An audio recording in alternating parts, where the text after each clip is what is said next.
"Is it really so bad?" asked the Pandit. His eyes narrowed and his head tilted slightly in the typically Indian empathetic look. Shiva shut his eyes and lowered his head again. The Pandit waited patiently for Shiva's reply. "You don't know what I have done." "I do know." Shiva looked up at the Pandit, his eyes full of surprise and shame. "I know what you have done, O Nilkant," said the Pandit, "and I ask again, is it really so bad?" "Don't call me the Nilkant," glared Shiva. "I don't deserve the title.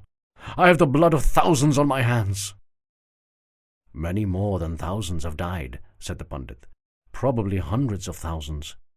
But you really think they wouldn't have died if you hadn't been around? Is the blood really on your hands?" "Of course it is. It was my stupidity that led to this war. I had no idea what I was doing. A responsibility was thrust upon me, and I wasn't worthy of it. Hundreds of thousands have perished as a result." Shiva curled up his fist and pounded his forehead, desperately trying to soothe the throbbing heat on his brow.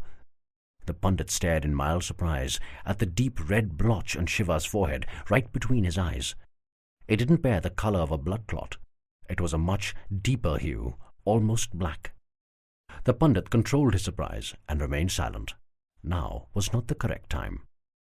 "And it's all because of me," moaned Shiva, his eyes moistening again. "It's all my fault." "Soldiers are Kshatriyas, my friend," said the Pandit, a picture of calm. "Nobody forces them to die. They choose their path, knowing the risks, and the possible glory that comes with it. The Nilkant is not the kind of person on whom responsibility can be thrust against his will. You chose this. You were born for it." Shiva looked at the Pandit, startled. His eyes seemed to ask, "Born for it?" The Pandit ignored the question in Shiva's eyes. "Everything happens for a reason.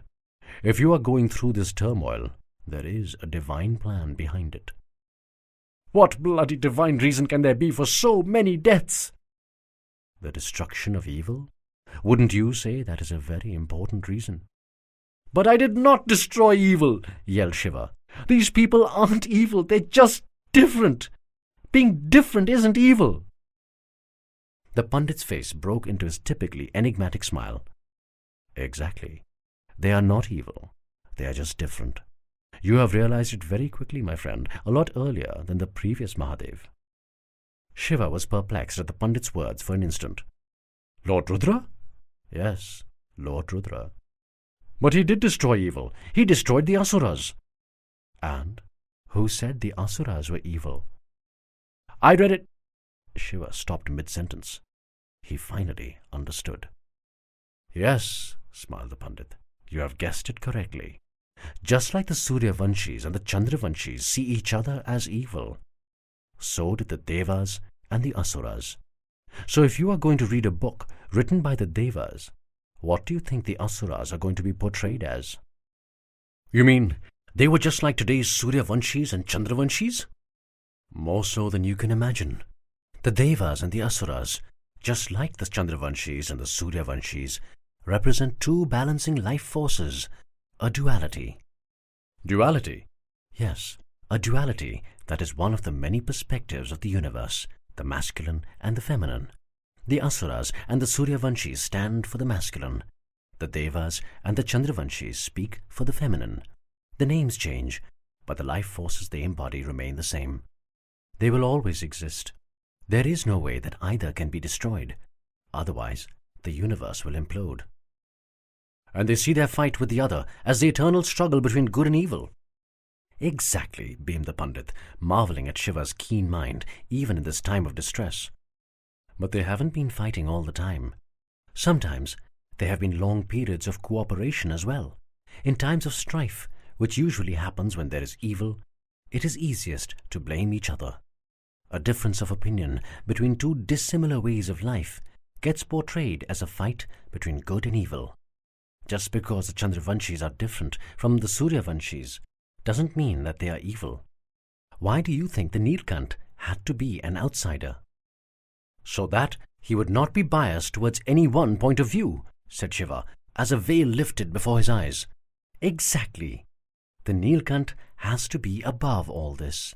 He has to be devoid of any bias." But I was not beyond biases. I was convinced that the Chandravanshis are evil. Maybe what Anandamayi says is right. Maybe I am naive, easily misled. Don't be so hard on yourself, my friend. You cannot drop from the sky knowing everything, can you? You would have to enter from any one side. And whichever side you entered the equation from, you would obviously be colored by their viewpoint, seeing the other side as evil. You realized your error early. Lord Rudra did not recognize it till it was almost too late. He had nearly destroyed the Asuras before he grasped the simple fact that they were not evil, just different.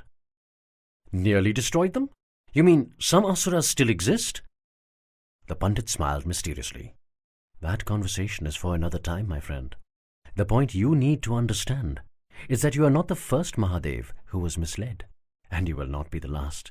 Imagine, if you will, what Lord Rudra's feelings of guilt must have been. Shiva kept quiet, his eyes downcast. The knowledge of Lord Rudra's guilt did not reduce the shame that racked his soul. Reading his thoughts, the Pandit continued. You took the best decision you could take under the circumstances.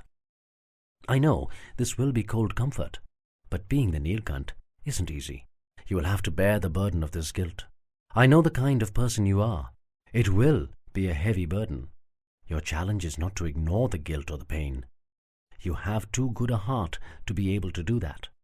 Your challenge is to stay true to your karma, to your duty, in spite of the pain. That is the fate and the duty of a Mahadev. But what kind of a Mahadev am I? Why am I required? How am I to destroy evil if I don't even know what evil is? Who said your job is to destroy evil? A startled Shiva glared at the Pandit. He hated the irritating word games that these Pandits seemed to love. Glimpsing the anger in Shiva's eyes, the Pandit clarified immediately. The strength that evil has is overestimated, my friend. It is not so difficult to annihilate. All it takes is for a few good men to decide that they will fight it. At practically all the times that evil has raised its head, it has met the same fate. It has been destroyed. Then why am I required? You are required for the most crucial task, to answer that most important question. What? What is evil? What is evil? Yes, many wars have been fought between men, said the Pandit, and many more will be fought in the future. That is the way of the world. But it is only a Mahadev who converts one of those wars into a battle between good and evil. It is only the Mahadev who can recognize evil and lead men against it before evil raises its ugly head and extinguishes all life. But how do I recognize evil? I can't help you there, my friend. I am not the Mahadev. This is a question you must find the answer to. But you have the heart, you have the mind. Keep them open, and evil will appear before you. Appear? Yes, explained the Pandit. Evil has a relationship with you. It will come to you. You have to keep your mind and your heart open so that you recognize it when it appears. I have only one suggestion. Don't be hasty in trying to recognize evil. Wait for it. It will come to you. Shiva frowned. He looked down, trying to absorb the strange conversation. He turned towards Lord Ram's idol, seeking some direction. He did not find the judgmental eyes he expected to see. Instead, he saw a warm, encouraging smile. Your journey is not over, my friend, not by a long shot. It has just begun. You have to keep walking, otherwise evil will triumph. Shiva's eyes dried up a bit.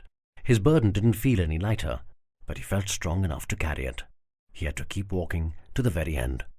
Shiva looked up at the Pandit and smiled weakly.